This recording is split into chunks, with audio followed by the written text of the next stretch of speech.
If you want action steps you can use right away to rank higher on Google Maps, increase your visibility, and attract local customers, then you're in the right place, because I'm about to show you the research that I use in order to rank my customers higher on Google Maps and on local Google search. You're on video number 1 in this mini-series. In this series, I'll guide you through a few easy research steps you can use right now to improve your local ranking. Each video will introduce a different strategy that will give you important clues to help you rank higher.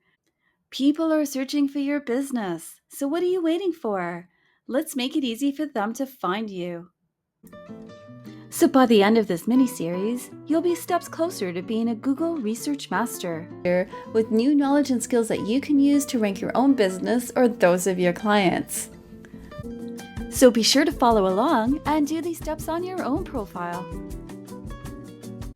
So in this workshop, I want you to pretend that you're on a mission with me, and together we're going to help rank a business. Now we're going to start off with doing some really specific types of research, and then we're going to bring it all together and put together an action plan to help this business rank as fast as possible. So everyone, I'd like to introduce you to Nikki from ThinkTank Workspace. ThinkTank is a virtual office space located in Toronto, Canada. They rent office space to entrepreneurs like me who need a space to work, learn, and network from. So we're going to start our research journey direct in Google Maps. And using ThinkTank as an example, I'm going to show you exactly the research I do in order to gain insights from a profile. Now for this part of the training, I'll be using GMB Everywhere, which will allow us to see the main category and the secondary categories for free. Very first thing we're going to do is just come over to Google Maps, and we're going to look up the company. And what I'm looking for is just a very general overview for some obvious things that they might have to do.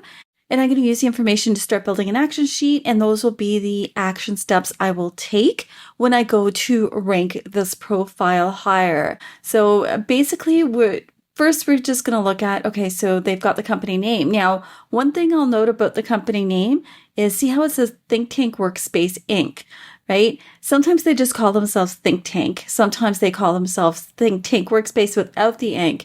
Now, what's really important to know about your Google business profiles is it's really important to always keep your business name, your business address, and your phone number consistent everywhere you list online. So the consistency is what's going to help Google recognize that it is the same business. So what you want to do is if you got like an Inc at the end of your name, you always want to make sure you keep that consistent. That alone is probably not going to make a ton of difference, but you just don't want to take a chance. So what I was telling my clients to do is just write out your company name, write out your address, write out your phone number, exactly how it's going to appear forevermore across the internet, and always have anyone working on your files use that sheet to keep it consistent. And that is called your NAP. So when you hear people talk about your NAP, it's basically your name, address, phone number across the internet. Okay, so ThinkTank Workspace Inc. So we're always going to make sure that, and on my action sheet, I'm just going to make sure I ask the client that that's the way they want it. So along with that, we'll look at their address. So see how their address has got a suite number. So sometimes I see them list 2 suite numbers, and sometimes they don't list a suite number at all. So again, they are going to want to make sure that this is written out properly, and then forevermore, it's going to be kept consistent across everywhere they list on the internet. Okay, so same with the phone number. So I'm just going to verify that that's the main number that they always want to use for customer inquiries. Okay, so I'm using GMB Everywhere. So GMB Everywhere, and again, that's a free tool you learned in one of the lessons. The GMB Everywhere, so it showed me that their main category is co-working space. Okay, so I'm just going to make a note of that. And then when I do their keyword research and their competitor research, I will again verify that that is indeed the best category that they should be under. Okay, so scrolling down, they've got their business hours is 24 hours because it is a co-working space, so they could give their members access all day long, which is fabulous. that they put that in. This here is their booking link. So if people want to book a space, this is where they go. So it's good that they list it. And then they put a link directly to their homepage on their website. So what I'm going to do later is I'm going to go into that link on their website and I'm going to see what it says, because sometimes listing your direct website link to your homepage is not the best option. The action they want people to take is to book. So that's on Peerspace. So maybe somewhere on their website, they have a direct link to Peerspace or another direct link to booking. That would be a better page to send people to. So think about sending people more to a landing page with the actions you want them to take as opposed to the main homepage of your website, which for the most part confuses people because homepages usually just have a lot of different options, right? So, but if you've organized it and that's the best page to send people to, go ahead and do that. Okay, then let's scroll down a little bit. So this here is their posts. Which again, under your Google Business profile is under the category now called updates. And so I could see that they did a post. And if you click on this area for posts, you're going to be able to see all the posts that a company did or that your company did. And basically what I'm looking for is what they're posting about, the pictures they use on their posts, and to make sure that the posts are consistent and relevant for the customers. So in this case here, pictures are really good, what they're saying is really good, but I noticed it was done May 1st. Now what I also noticed is that they did two posts. So here's that one's on May 1st and this one was done on May 1st. So what happens is you just saw when people first see the post, they see one, right? So if you do two posts on the same day, chances are they're only going to see one unless they click. Now, how many people take that extra action to click to see your past posts, right? Unless they're really, really interested in your business. So, but most people are just going to want to scroll, and they see something and then they just keep scrolling, right? So, what I would recommend and what I'm going to put on their action sheet is to not do two posts on the exact same day. They probably want to do a post one day, then maybe wait 2 or 3 days and then do another post.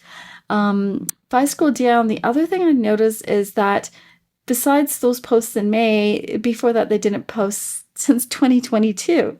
So I'm going to talk to them about regularly posting. And by regularly posting, again, you want to post and keep an eye on your competitors. So if your competitors are posting like every day, you might want to consider doing that depending on the industry you're in. And every day is usually going to be too much, but you're going to check your analytics, your Google Business Analytics, and check to see if it's working or not.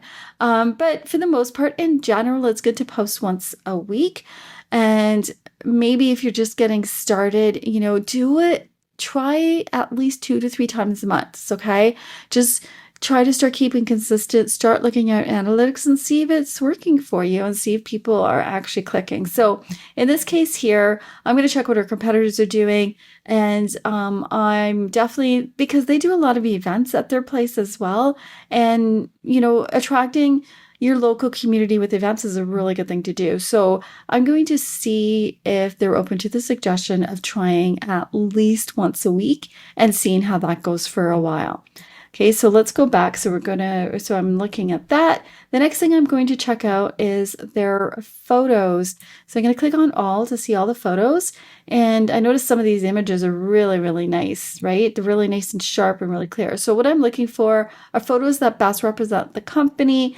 And I'm also looking to see if the photos are blurry, because we don't want any blurry photos or dark photos, because people don't want to think, they don't want to think that they're going to go work in a dark place, right? It's just not a nice feeling if you're working in a dark place. So they want to make sure it's nice and bright and welcoming. Now, one thing I noticed about these photos just at a glance is there's not many photos with people in them. And sometimes people go to co-working spaces because they actually want to work with other people. If most of you are entrepreneurs, so you know that when you're working alone in your office, one of the reasons some a space like this might be attractive is so you can network with other people and join forces with other people and meet other people or just get inspired by what other people are doing. So I would suggest, so I'm going to suggest to them that they try to have some photos with some people in it too, or people actually using the space. The other thing I'm going to suggest to them, because if you notice when you're looking at these pictures, you might look at this, for example, say, well, obviously that could be used for a big meeting, but this space might also be the co-working space where every single seat is for somebody who's working. Or I've personally used this room to do presentations. So I'd like to know, well, how many people could actually fit in that room if I was doing a presentation or actually see it set up for a presentation. So what I'm going to suggest they do is on some of these pictures is actually just pop them into Canva and just quickly just type in the picture, put a little label on it to show what kind of space this could be used for. Because then people could get ideas and their imaginations could get going. So I think that's going to really, really help them out. Okay. The other thing I'm going to show you is some of their pictures are the 360-degree images, which means you could grab the picture and move it around like this and get a better feel for the space and what's in the space and what you can do with the space, which is really nice. It's a really, really nice feature. Okay. Things like this with the parking lot, it doesn't look like there's a lot of parking if they do a picture like this. It's not a very attractive shot. So I'm going to say, get rid of that.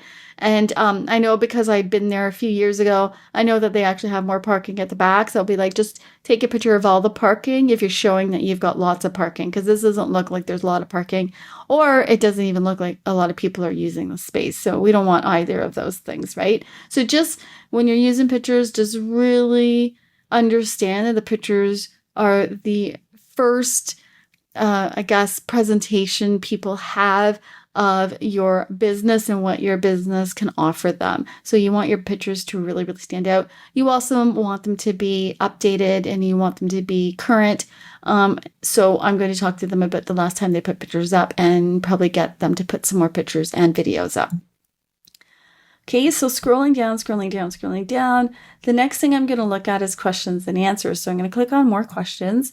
And what I notice here is that they've got 2 questions, and one was done a year ago, one was done 2 years ago. So I'll be like, okay, let's add some more questions and answers. And, and when you think of the questions and answers, think of the questions that people mostly ask when they're brand new to your business. What do they most want to know before they use your business? And just start really listening and just see what the themes are that's in common, and then get someone to ask that question on here and then go ahead and give it a nice, thorough answer. Okay, so we're just going to scroll down again and we're going to look at her reviews. So reviews are incredibly important. So what we notice is she's got a 4.9 star average review, which is really, really good. One thing I noticed though is she's only got 34 reviews, and I say only is because this business has been around for quite a few years. And they have a lot of different people going into the space, so they definitely should have more than 34 reviews. So on the action sheet that I'm building them, I'm going to put down as a suggestion that they have processes in order to get more reviews. Okay, and if you scroll down a bit, there's the review I did 5 years ago when I used their space. This was the 5-star review that I had left them. It was kind of funny. The other thing I want to look at is if they're responding to reviews. So here they responded to my review, which is good. Okay, 2 months ago there was somebody left a message. There was a response, which is awesome. 4 weeks ago they got someone left a review, and nobody has responded to that review. So on my action sheet, I'm going to say not only should you reply to Valerie's review, but there should be some type of review process. So essentially, it's really important to respond to reviews right away. The quicker you get back to reviews, the better. So this is an area, again, that they can work on. Okay, so then we're going to scroll down a little bit more. And that's basically all the data we have here. So what I just want to quickly mention is I'm going to do a few other ways to get a general picture of what's going on and start creating that action sheet. But what I just want to say is that Google changes things a lot. So depending on when you watch this video, some things might look a little bit different. Some things might change. So for example, in the past, under Google Maps, you used to be able to see the business description. But as you can tell now, I can't see the description. And maybe that means that they don't have a description, which is going to be put on my action sheet as something they need to do.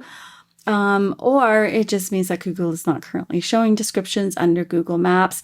So I don't know. So it may look different, but that does not mean you should not do a Google description, because whether it shows up or not, Google still uses that information to help rank you and understand what you do and what type of services you offer and what your keywords are. So that's how I would use Google Maps to do a quick overview. So now that you know how to do some research using Google Maps, I invite you to go watch the next video in this series, which will show you how to do some more research and gather even more insights doing a local search analysis. See you there.